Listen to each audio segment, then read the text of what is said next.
नमस्कार मंडळी. उन्हाळ्याच्या सुट्ट्या चालू झाल्या की मुलं बाहेरचं जंक फूड, खराब तळलेल्या तेलातले पदार्थ जास्त प्रमाणात खाऊ लागतात. या सर्व गोष्टी टाळायच्या असतील तर आज मी तुम्हा सर्वांसाठी घरातल्या घरात कमी मेहनतीचे ओव्हन किंवा कढई, इडली स्टीमरचा वापर न करता, साखर, मैदा, बटर न वापरता पाहू शकता तुम्ही व्हिडिओमध्ये असा मस्त गोल गरगरीत हलका फुलका मऊसूत आतून तोडल्यावर एकदम जाळीदार घशात न अडकणारा आंब्याचा कपकेक जगातील सर्वात जास्त सोप्या पद्धतीने बनवून दाखवणार आहे. चला तर मंडळी, बोलण्यामध्ये जास्त वेळ वाया न घालवता लगेचच रेसिपीला सुरुवात करूया. तर मंडळी, इथे आंब्याचा कपकेक बनवण्यासाठी मी हे मोठंसं मिक्सरचं भांडं घेतलेले आहे आणि त्यामध्ये असा आंब्याचा 1 वाटी गर काढून घेतलेला आहे. तुम्ही कुठल्याही प्रकारचा आंबा इथे वापरू शकतात आणि माप तुम्ही कोणत्याही एका वाटीचं सेट करा, म्हणजे रेसिपी अजिबात चुकत नाही. आणि जर माप कळत नसेल तर तुम्ही एकदा डिस्क्रिप्शन बॉक्स चेक करू शकता. आता काय करायचं, आपल्याला ह्या गरला आपल्याला एकदम असं बारीक वाटून घ्यायचं आहे आणि हे वाटत असताना दूध किंवा पाण्याचा वापर अजिबात करायचा नाही. तर इथे बघू शकताय मंडळी, मी असा गुळगुळीत हा गर मिक्सरला फिरवून घेतलेला आहे, ज्यामुळे बॅटरला बाइंडिंग पण चांगली येईल आणि चव अप्रतिम येईल आणि कप केकचा ना स्ट्रक्चर पण चांगला येईल. तर त्यासाठी आपल्याला इथे घ्यायचा हा 1 वाटी रवा. जाड किंवा बारीक कोणताही रवा तुम्ही इथे वापरू शकता. आणि ज्या वाटीने मी आंब्याचा गर घेतला होता त्याच वाटीने मी रवा घेतलेला आहे. आणि माप इथं तुम्हाला मी अजून एक वेळ सांगते, माप एकाच वाटीचं वापरायचं, रेसिपी अजिबात चुकत नाही. आता इथे यासोबतच पाव वाटी गव्हाचं पीठ घेतलेलं आहे. तुम्ही गव्हाच्या पिठाऐवजी मैद्याचा सुद्धा वापर करू शकता. गव्हाचं पीठ किंवा मैदा वापरल्याने केकला बाइंडिंग चांगली येते, म्हणून तुम्ही गव्हाचं पीठ किंवा मैदा इथे वापरू शकता. आता इथे कप केकच्या गोडीसाठी मी पाऊण वाटी गूळ घेतलेला आहे. जर तुम्हाला गूळ वापरायचा नसेल तर तुम्ही अर्धी वाटी साखर सुद्धा वापरू शकता. मी घेतलेला आंबा थोडासा कमी गोड होता म्हणून मी पाऊण वाटी गूळ वापरलेली आहे. आणि जर तुमचे आंबे गोडीला जास्त असतील तर तुम्ही अर्धी वाटी गुळाचा किंवा गुळाच्या पावडरचा इथे वापर करू शकता. तुम्हाला गूळ जर इथे वापरायचा नसेल तर तुम्ही फक्त अर्धी वाटी साखर सुद्धा वापरून हे बॅटर असं बनवून घेऊ शकता. आता इथे त्याच वाटीने मी 1 वाटी दूध घेतलेली आहे. इथं अजिबात पाण्याचा वापर करायचा नाही. दूध तुम्ही कोणतंही घेऊ शकता, गाईचं, म्हशीचं. फक्त इथे एक काम करायचं आहे आपल्याला, दूध आपल्याला जास्त गरम किंवा जास्त अति थंड घ्यायचं नाही, म्हणजे जास्त लगेच फ्रीजमधून काढलेलं दूध इथे वापरायचं नाही. नॉर्मल टेम्परेचरचं दूध इथे आपल्याला वापरायचं आहे. आता काय करायचं आहे, आपल्याला मिक्सरला या सर्व जिन्नसांना एकदम बारीक असं वाटून बॅटर तयार करून घ्यायचं आहे. पाहू शकता मंडळी, एकदम गुळगुळीत असं बॅटर मी तयार करून घेतलेले आहे. आणि केक आपला घशात न अडकण्यासाठी आपल्याला इथे बटरचा अजिबात वापर करायचा नाही. बटर ऐवजी आपल्याला इथे अर्धी वाटी तेलाचा वापर करायचा आहे. तुम्ही तेल फक्त इथे मोहरीचं वापरायचं नाही, कोणत्याही तेलाचा इथे तुम्ही वापर करू शकता. मोहरीचं तेल अति उग्र असतं म्हणून मोहरीचा तेलाचा अजिबात वापर करायचा नाही. आणि जर तुम्हाला तेल वापरायचं नसेल तर तुम्ही इथे साजूक तुपाचा सुद्धा वापर करू शकता. साजूक तुपाला फक्त वितळवून थंड करून यामध्ये घालून घ्यायचं आहे. आता काय करायचं आहे, आपल्याला आणखीन थोडंसं मिक्सरला वाटून घ्यायचं आहे.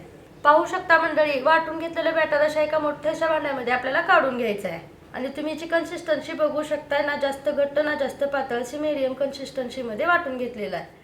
इथे बघू शकता मंडळी, चिकटलेलं बॅटर आपल्याला मिक्सरमध्ये काढायला थोडं अवघड जात होतं म्हणून 2 ते 3 चमचे दुधाचा वापर करून मी मिक्सरमधलं असं काढून घेतलेले. आता या बॅटरला आपल्याला एका बाजूने 2 ते 3 मिनिटापर्यंत असं फेटून घ्यायचं आहे. फेटून घेतल्यामुळे काय होतं, बॅटरमध्ये हवा भरली जाते आणि बॅटर एकदम हलकं फुल होतं. पाहू शकता मंडळी, 2 मिनिटापर्यंत मी बॅटरला असं फेटून घेतलेलं आहे. फेटल्यामुळे बॅटर एकदम हलकं फुल झालेलं आहे. आणि आपल्याला इथे काय करायचं आहे, असं झाकण ठेवून 10 मिनिटापर्यंत बॅटर फुलण्याची वाट बघायची आहे. कारण इथे आपण रवा वापरलेला आहे. रवा 10 मिनिटापर्यंत मस्त असा फुलला जातो. इथे आपल्याला थोडीशी पूर्वतयारी करून घ्यायची आहे. त्यासाठी मी इथे 50 ग्राम टुटी फ्रुटी घेतलेली आहे. कोणत्याही किराणा स्टोअरमध्ये तुम्हाला हे भेटून जाईल. आता यामध्ये आपल्याला काय करायचं आहे, अर्धा चमचा गव्हाचं पीठ डस्ट करून घ्यायचं आहे. असं डस्ट केल्यामुळे काय होतं, अशी मोकळी होते. आणि ती बाहेरून मार्केटमधून आणलेली असते ना, ती एकमेकाला चिटकलेली असते, म्हणजे असं थोडंसं पाणी सुटल्यासारखं असतं. जर तुम्हाला इथे टुटी फ्रुटी नाही वापरायचं असेल तर तुम्ही ड्रायफ्रूटचा वापर करू शकता. पण लहान मुलांना टुटी फ्रुटी खूप आवडते म्हणून इथं तुम्ही असेल तर टुटी फ्रुटीचा वापर शक्यतो करा. बॅटर सेट करायला ठेवून 10 मिनिट झालेले आहेत.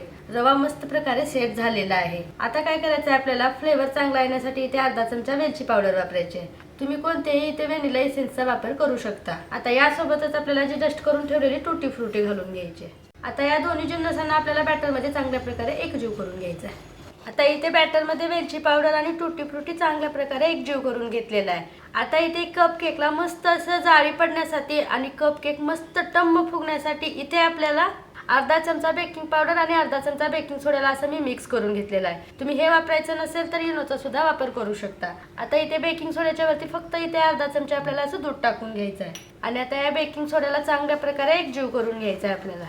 तर मंडळी, इथे हा कपकेक मी तुम्हाला एक असा मस्त आपल्या पात्रात बनवून दाखवणार आहे. ना कपचा वापर करणार ना कशाचाच नाही, एकदम सोपा आणि साधा, जे घरातल्या साहित्यामध्ये बनवता येतो तसा आहे आणि एकदम जास्त प्रमाणात आपल्याला एकत्र बनवता येतो, म्हणून हा मी आप्पे पात्र वापरत आहे. आप्पे पात्राच्या प्रत्येक खाण्याला मी असं तेल लावून घेतलेलं आहे आणि जर तुम्हाला तेल लावायचं नसेल तर तुम्ही इथे तुपाचा सुद्धा वापर करू शकता. आता आप्पे पात्राचा एक एक खाना आपल्याला असं पूर्ण भरून घ्यायचा आहे आणि इथं आता तुम्हाला तासन तास मीठ गरम करून घेण्याची काहीच गरज नाही किंवा तवा गरम करा, पात्राला प्रेहीट करा, असं काहीच करून घ्यायची नाही. तुम्हाला मी एका वेगळ्या पद्धतीने हा कपकेक तुम्हाला लगेच बनवून दाखवणार आहे. आणि जरा सुद्धा रेसिपी आवडली ना, चॅनलला सबस्क्राईब करायला अजिबात विसरायचं नाही, लगेच चॅनलला सबस्क्राईब करून घ्यायचं. आता या कपकेकच्या गार्निशिंगसाठी मी असे चॉकलेट चिप्स घेतलेले आहेत. कुठल्याही किराणा स्टोअरमध्ये तुम्हाला सहज भेटून जातील किंवा तुम्ही एक काजूला त्याचे 2 भाग करून असं याच्यावरती ठेवू शकता. गार्निशिंग केल्यामुळे लहान मुलांना खूप आवडतं.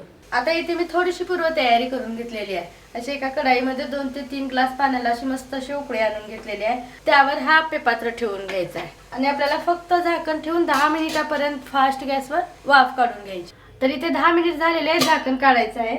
अरे वा, काय मस्त टम्म फुगलेले आहेत, अगदी बाहेरच्या पेक्षा पण मस्त फुगलेले आहेत. आता या केकला आपल्याला दोन्ही बाजूने वाफवून घ्यायची काहीच गरज नाही, फक्त एका बाजूने स्टीम करून घेतलं ना, हुबेहूब बाहेरच्या केक सारखा केक तयार झालेला आहे. आता या सर्व केकला मी काढून घेते आणि नंतरची बॅच लगेच वाफवून घेते.